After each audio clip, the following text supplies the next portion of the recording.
Welcome back. Tonight, the threat is real. Missouri librarians could face jail time over some books. News 4's Gabriela Vidal reports on how some are cheering this and some are fearing the future.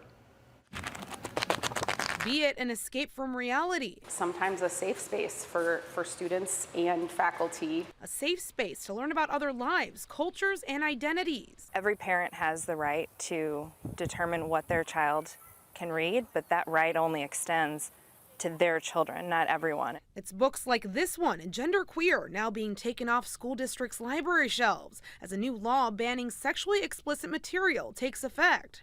This would be any book with images depicting sexual acts or genitalia, as seen blurred out in this graphic novel. There's some description about what sexually explicit means, but there's also a carve-out for artistic representation, which makes it a very subjective piece of legislation and very problematic.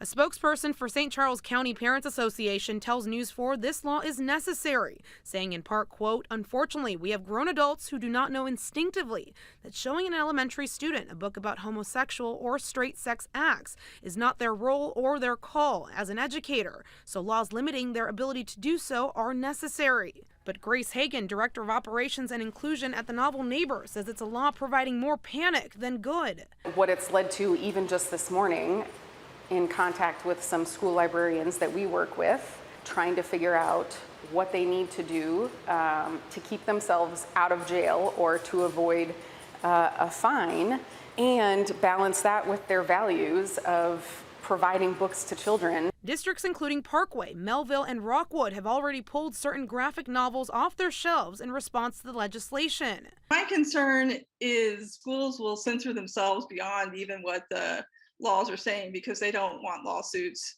and they don't want to rock the boat.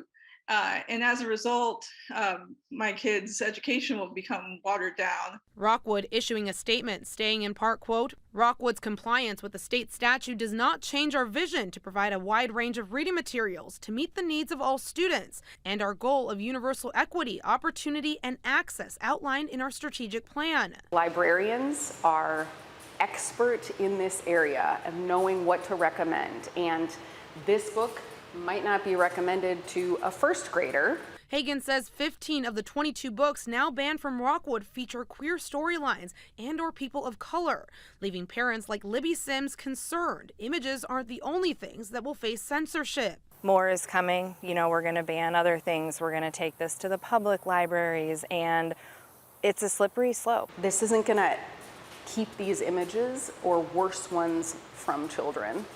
It's just going to take away the care that librarians provide along with it. Gabriela Vidal, News 4.